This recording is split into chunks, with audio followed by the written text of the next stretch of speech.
अब एक इंपॉर्टेंट हम केस स्टडी जो है वो डिस्कस करेंगे जो कि रिलेटेड है डिटर्मिनेंट ऑफ डिमांड के साथ। डिटर्मिनेंट डिमांड क्या होता है? डिटर्मिनेंट ऑफ डिमांड क्या होता है? तो देखो, डिटर्मिनेंट डिमांड ऐसे फैक्टर्स होते हैं जो कि डिटरमाइन करते हैं कि किसी भी प्रोडक्ट की जो डिमांड है वो कितनी होगी। यानी कि ये जो फैक्टर्स है वो प्रोडक्ट की डिमांड को इंक्रीज या फिर डिक्रीज जो है वो कर सकते हैं। तो देखो केस स्टडी क्या है, determinants of demands are factor that influence how much of goods और services are consumer are willing and able to purchase. तो डिटर्मिनेंट ऑफ डिमांड फैक्टर है जो कि यहाँ पर इन्फ्लुएंस करेंगे, यानी कि डिटरमाइन करेंगे कि जो कंज्यूमर होगा वो एक पर्टिकुलर टाइम पर कितनी गुड्स और सर्विसेज को बाय करने के लिए तैयार होगा और एबल होगा। This factor can cause change in demand either increasing और डिक्रीजिंग। तो ये जो फैक्टर्स है वो बेसिकली डिमांड को इंक्रीज भी कर सकते हैं और डिक्रीज भी कर सकते हैं। जो की डिटर्मिनेंट होते हैं हमारे डिमांड के वो कौन कौन से होते हैं? Price of the goods and service, income level, consumer preference and taste, price of related goods, consumer expectations और नंबर ऑफ बायर। तो ये कुछ यहाँ पर की डिटर्मिनेंट होते हैं जो कि डिटरमाइन करते हैं कि एक पर्टिकुलर टाइम पर किसी प्रोडक्ट की डिमांड जो है वो कितनी होगी। और इन डिटर्मिनेंट को अंडरस्टैंड करके हम आसानी से प्रेडिक्ट कर सकते हैं कि फ्यूचर में जो है इकोनॉमिक कंडीशन में चेंज आने की वजह से प्रोडक्ट की जो डिमांड है उसमें यहाँ पर कितना चेंज जो है वो आएगा। तो ये हमारी थी केस स्टडी। अब इसके बेस पर आपको क्वेश्चन के आंसर जो है वो करने। क्वेश्चन देखो, when the price of good decrease what typically happens to demand for a good. यानी कि अगर एक गुड के प्राइस जो है वो कम हो गए हैं तो उससे उसकी डिमांड पे क्या इंपैक्ट पड़ेगा। तो देखो, किसी भी गुड्स के प्राइस और उसके डिमांड के बीच में नेगेटिव नेगेटिव या फिर इनवर्स इनवर्स रिलेशनशिप जो है वो पाया जाता है। इसका मतलब क्या हुआ कि अगर एक चीज बढ़ेगी तो दूसरी चीज यहाँ पर इंक्रीज होगी, एक चीज बढ़ेगी तो दूसरी चीज यहाँ पर क्या हो जाएगी? डिक्रीज होगी। जैसे एग्जाम्पल के मान के चलो, एक यहाँ पर बर्गर बर्गर का जो प्राइस है वो क्या है यहाँ पर? 20 रुपीज है। क्या है हमारे यहाँ पर? 20 रुपीज है। और इसके जो प्राइसेस है वो यहाँ पर इंक्रीज हो गए, कितने हो गए? 40 हो गए। ठीक है, तो यहाँ पर देखो प्राइसेस क्या हो रहे हैं? इंक्रीज हो रहे हैं। प्राइसेस क्या हो रहे हैं? इंक्रीज हो रहे हैं। तो इनका जो डिमांड हो जाएगा वो क्या हो जाएगा? कम हो जाएगा। यानी कि डिमांड क्या हो जाएगा? यहाँ पर कम हो जाएगा। और किसी सिचुएशन में अगर प्राइसेस मान के चलो 10 रुपए हो गए तो यहाँ पर डिमांड क्या हो जाएगी? इंक्रीज हो जाएगी। तो आप देखोगे प्राइसेस जब कम हो रहे हैं तो डिमांड बढ़ रही है, और जब प्राइसेस इंक्रीज हो रहे हैं तो डिमांड यहाँ पर कम हो रही है। इसका मतलब अगर यहाँ पर गुड्स के प्राइसेस डिक्रीज होंगे तो हमारी जो डिमांड होगी वो क्या हो जाएगी? यहाँ पर इंक्रीज जो है वो हो जाएगी। ऐसा क्यों होता है? तो देखो, हमारे जो कंज्यूमर है, हमारे जो ह्यूमन साइकोलॉजी है, हम कम प्राइस पे ज्यादा गुड्स एंड सर्विसेज को बाय करने के लिए रेडी रहते हैं। जैसे एक सिंपल सी एग्जांपल देता हूँ, एक छोटा बच्चा है जिसके पास यहाँ पर सिर्फ 20 रुपए और उसको बर्गर खाना बहुत पसंद है। तो मान के चलिए मार्केट में जो बर्गर के प्राइसेस है वो 20 रुपीज है। तो इस समय वो बर्गर की सिर्फ और सिर्फ एक डिमांड ही जो है वो कर सकता है, एक डिमांड ही जो है वो कर सकता है। ठीक है, तो मान के चलिए बर्गर के प्राइसेस जो है वो 10 रुपए हो गए हैं। ठीक है, अब इसके पास 20 पर लिमिटेड रिसोर्सेज है। अब 10 रुपए का बर्गर हो गया तो अब यहाँ पर क्या करेगा? ये डिमांड को इंक्रीज कर देगा। यानी कि बर्गर के प्राइस कम होने की वजह से अब ये क्या करेगा? डिमांड को इंक्रीज कर देगा, क्योंकि अब इसके पास ज्यादा पैसे हैं उनको खरीदने के लिए। ठीक है, तो ये हमारा था पहला डिटरमिनेंट। दूसरा देखो, how does increase in consumer income generally affect demand for goods and services. तो ये तो बहुत ही इजी क्वेश्चन है। देखो मैं आप ही को बताता हूँ, अगर आपकी इनकम बढ़ गई, अगर आपकी इनकम मान के चलो पहले 40,000 थी फिर 60,000 हो गई, तो क्या आपकी डिमांड इंक्रीज होगी या फिर डिक्रीज होगी? मुझे आप चैट बॉक्स में यहाँ पर बताइए कि अगर आपकी इनकम बढ़ जाती है, 40 से 60,000 हो जाती है, तो उस केस में आप गुड्स और सर्विसेज की डिमांड कम कर दोगे या फिर बढ़ा दोगे? तो क्या होगा करेक्ट आंसर? तो डिमांड इंक्रीजेस, ये करेक्ट आंसर आएगा। देखो सिंपल सी बात है, अगर किसी जैसे यहाँ पर एक छोटा बच्चा था, उसके पास 20 रुपए थे, बर्गर के प्राइसेस कितने थे? 20 रुपए। तो वो एक बर्गर खरीदता था, हमने इसकी पॉकेट मनी बढ़ा दी, इसको 40 रुपए कर दिए। अब ये क्या करेगा?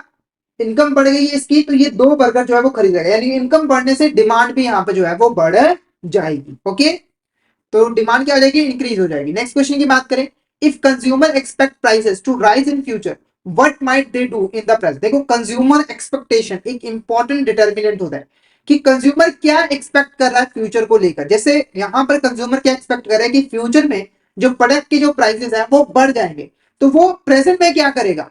अपनी जो करंट डिमांड है उसको डिक्रीज कर देगा, या फिर अपनी करंट डिमांड को इंक्रीज कर देगा, या फिर वो अपनी करंट डिमांड को ही मेंटेन करके रखेगा, या फिर एनी ऑफ द। तो मुझे यहाँ पर चैट बॉक्स में मैसेज करके बता दीजिए कि अगर प्राइसेस बढ़ जाते हैं फ्यूचर के अंदर तो जो कंज्यूमर है वो अपनी करंट डिमांड के साथ क्या करेगा? उसे डिक्रीज कर देगा, उसे इंक्रीज कर देगा, या फिर सेम लेवल यहाँ पर मेंटेन करके रखेगा? तो करेक्ट आंसर क्या रहेगा, option B is the correct answer. वो जो है अपनी करंट डिमांड को इंक्रीज कर देगा। ऑब्वियस ही बात है, कोई भी पर्सन गुड्स को महंगे प्राइस पे खरीदना नहीं चाहता है, ठीक है।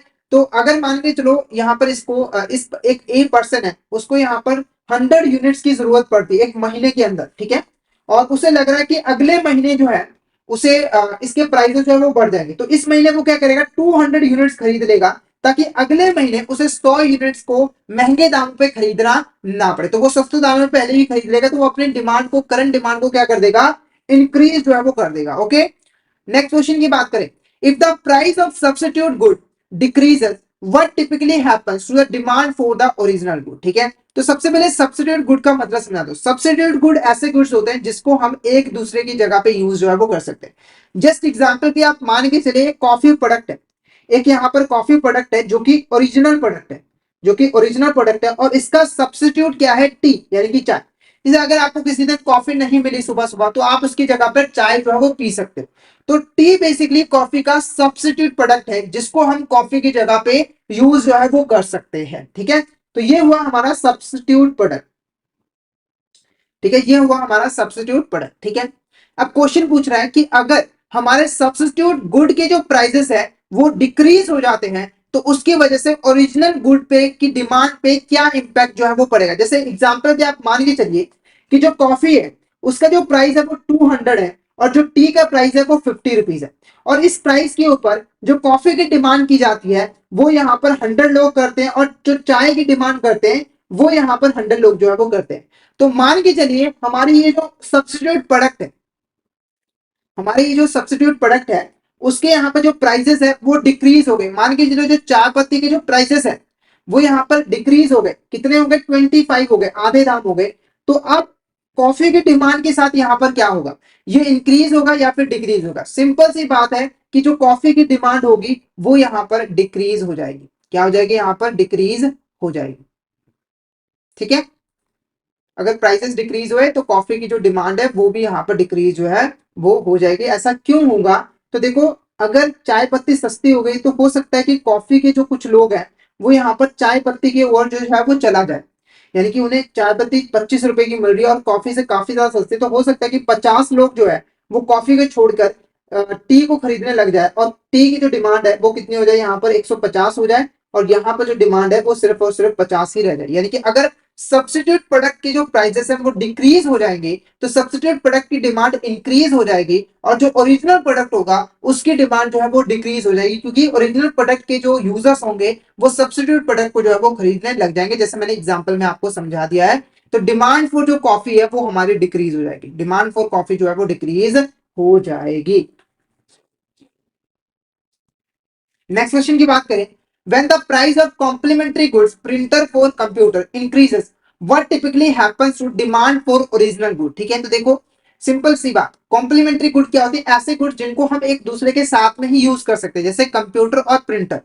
प्रिंटर को आप अलग तरीके से यूज नहीं कर सकते हो, ठीक है। कंप्यूटर और प्रिंटर को आप साथ में ही यूज कर सकते हो, तभी आपको बेनिफिट मिलेगा। तो ये कॉम्प्लीमेंट्री प्रोडक्ट होते हैं।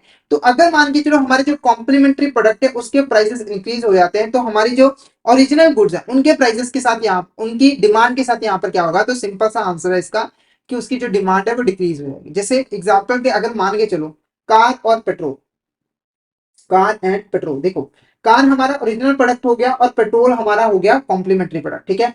तो देखो कार के प्राइसेस पहले 5 लाख है, तो इसकी जो डिमांड है वो 100 लोग कर रहे हैं, ठीक है। और ये 100 लोग कार को चलाने के लिए 100 लीटर मान के चलिए पेट्रोल की डिमांड जो है वो कर रहे हैं, ओके।